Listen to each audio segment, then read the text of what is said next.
स्वागत है दोस्तों आपका आपके अपने YouTube channel Anjani commerce classes में। इस वीडियो में हम सीखेंगे share issued for other than cash, यानी कंपनी शेयर इशू कैश के लिए करती है, लेकिन कई बार ऐसा भी होता है कि कंपनी शेयर इशू कैश के बजाय किसी और कारण से इशू करती है। तो वो इस वीडियो में मैं आपको बताऊंगा। वैसे तो आमतौर पर कंपनी जब भी शेयर इशू करती है तो उसका जो मेन मोटिव होता है वो होता है फंड अरेंज करना, यानी अमाउंट इकट्ठा करना। इसी के लिए कंपनी बेसिकली शेयर इशू करती है।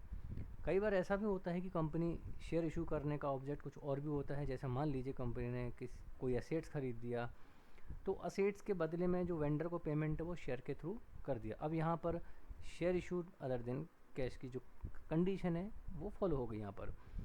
कई बार ऐसा होता है कंपनी ने कोई बिजनेस परचेज कर लिया किसी और दूसरी कंपनी का, तो उसको पेमेंट के बदले में कंपनी ने अपने शेयर इशू करके दे दिए। तो इस तरीके से कंपनी अपने शेयर्स इशू करती है। कई बार प्रोमोटर को शेयर इशू कर देती है उसको रेमुनरेशन के तौर पर, कई बार अंडर राइटर को शेयर इशू कर देती है उसको कमीशन के तौर पर।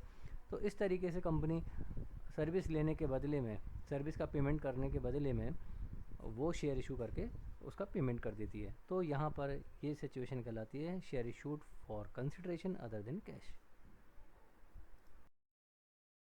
आज के इस वीडियो में मैं आपको बताऊंगा कि कंपनी जब असेट्स खरीदती है या कोई बिजनेस परचेज कर लेती है तो उसके बदले में शेयर इशू करके किस तरीके से पेमेंट करती है।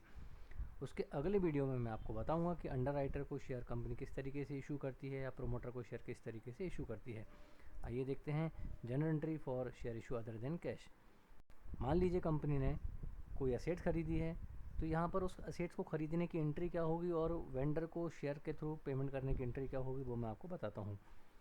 सबसे पहले असेट्स खरीदने की एंट्री। कंपनी ने कोई असेट्स खरीदी है तो यहाँ पर उस असेट्स को पर्टिकुलर हमें डेबिट करना होगा। जो भी असेट्स खरीदी है, मान लीजिए बिल्डिंग खरीदी है तो यहाँ पर हमें बिल्डिंग अकाउंट डेबिट करना होगा, या मशीन खरीदी है तो मशीन अकाउंट डेबिट करना होगा। टू वेंडर, यहाँ पर उस वेंडर का नाम लिखना होगा। जो भी वेंडर है, जो भी कंपनी है जिससे भी खरीदा है, यहाँ पर उस वेंडर का नाम हमें क्रेडिट करना होगा। तो इस तरीके से हमें जो पहली एंट्री बनानी है वो है assets account debit to vendor, assets purchase करने की। अब जो सेकंड एंट्री है यहाँ पर हमें बनानी है, मान लीजिए कंपनी ने कुछ पार्ट पेमेंट बैंक के थ्रू कर दिया, यानी कुछ पार्ट पेमेंट कंपनी ने पे कर दिया। तो यहाँ पर जो सेकंड एंट्री है पार्ट पेमेंट की है, bank account vendor account debit to bank account being payment to vendor. अब यहाँ पर बाकी का जो पेमेंट है या जो टोटल पेमेंट है जैसा भी है, उसका पेमेंट कंपनी शेयर्स के थ्रू कर रही है तो उसकी एंट्री क्या पास होगी। अगर कंपनी एट पार पर शेयर इशू कर रही है तो हमें यहाँ एंट्री बनानी होगा vendor account debit to share capital account being share issue to vendor at par. और अगर मान लीजिए कंपनी ने शेयर प्रीमियम पर इशू किया हुआ है तो हमें यहाँ पर एंट्री पास करनी होगी vendor account debit to share capital account to security premium reserve account. अब यहाँ पर हमें एक चीज़ ध्यान रखनी होगी कि नंबर ऑफ़ शेयर्स कितने हैं। तो नंबर ऑफ़ शेयर्स निकालने का जो फॉर्मूला है वो है जो भी अमाउंट रिक्वायर्ड है, required amount divided by paid up value of one share.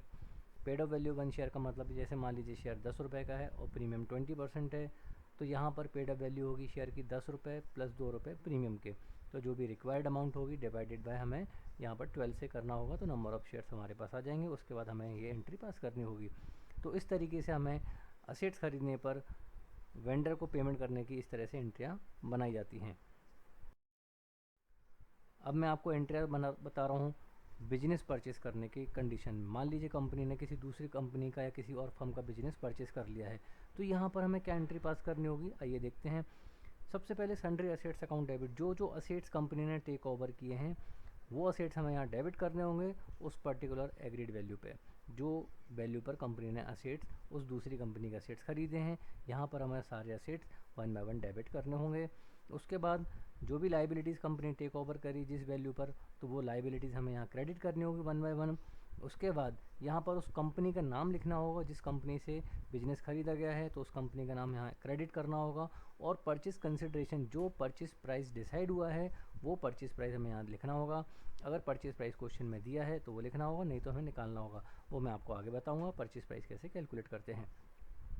इस एंट्री को बनाने के बाद अगर इस एंट्री में डिफरेंस है तो वो एंट्री में जो डिफरेंस हुआ, अगर डेबिट में डिफरेंस है तो हमें यहाँ पर जो डिफरेंस अमाउंट है उससे गुडविल अकाउंट डेबिट करना होगा।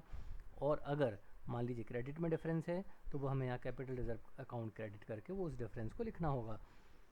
ये गुडविल अकाउंट और कैपिटल रिजर्व के बारे में मैं आपको आगे बताने वाला हूँ। तो इस तरीके से बिजनेस परचेज करने की जो एंट्री है वो बनाई जाती है, sundry assets account debit to sundry liabilities to vendor account. अब इस एंट्री में अगर डिफरेंस हुआ तो डिफरेंस अगर डेबिट में हुआ तो गुडविल अकाउंट डेबिट करना है, और क्रेडिट में डिफरेंस हुआ तो कैपिटल रिजर्व अकाउंट क्रेडिट करना है। सेकेंड एंट्री, अगर वेंडर यानी उस कंपनी को पार्ट पेमेंट कर दिया है तो vendor account debit to bank. अगर एट पार पर शेयर इशू किए हैं तो हमें यहाँ नेक्स्ट एंट्री बनानी होगी, vendor account debit to share capital account. और अगर प्रीमियम पर शेयर इशू किए हैं तो हमें एंट्री पास करनी होगी, vendor account debit to share capital to security premium. इस एंट्री को बनाने के लिए हमें नंबर ऑफ शेयर निकालने होंगे, जो मैं आपको बता चुका हूँ।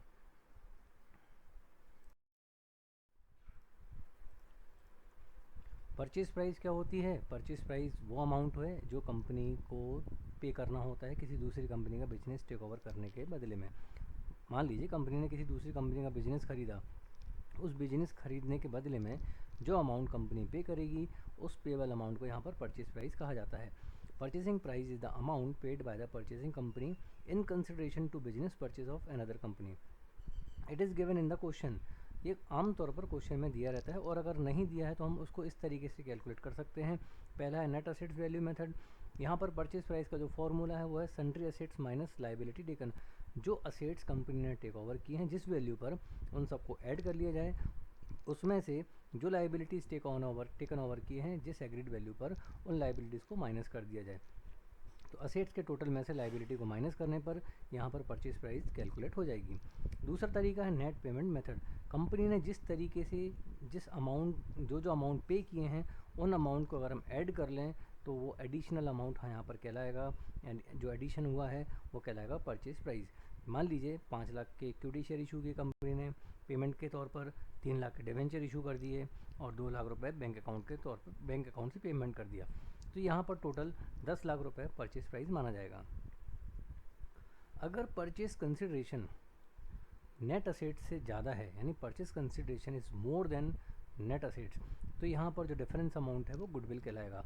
फॉर एग्जांपल, कंपनी ने किसी दूसरी कंपनी के जो टोटल नेट असेट्स खरीदे हैं, यानी असेट्स माइनस लायबिलिटी, उनका जो वैल्यूशन है वो है 8 लाख रुपए, और कंपनी ने बदले में 10 लाख के शेयर इशू कर दिए हैं, यानी परचेज कंसिडरेशन 10 लाख रुपए है। तो अब 8 लाख के नेट असेट्स के बदले में कंपनी ने जो 10 लाख पेमेंट किया है, तो यहाँ पर 2 लाख रुपए कंपनी ने गुडविल खरीदने के लिए पेमेंट किया, यानी उस कंपनी की गुडविल खरीदी है कंपनी ने 2 लाख रुपए एक्स्ट्रा देकर।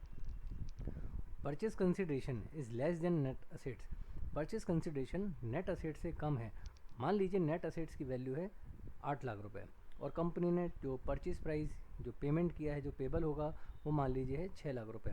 तो यहाँ पर ज़्यादा की नेट असेट्स खरीदी हमने और पेमेंट कम किया है, तो यहाँ पर 2 लाख रुपए कंपनी का कैपिटल प्रॉफिट माना जाएगा, और वो capital profit capital reserve account में ट्रांसफ़र होगा।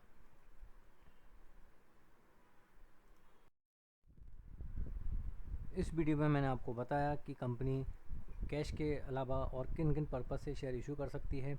अगर आपको ये वीडियो पसंद आया हो तो आप मेरी वीडियो को लाइक करिए, चैनल को सब्सक्राइब करना मत भूलिएगा। आप अपना ध्यान रखिएगा। नमस्कार।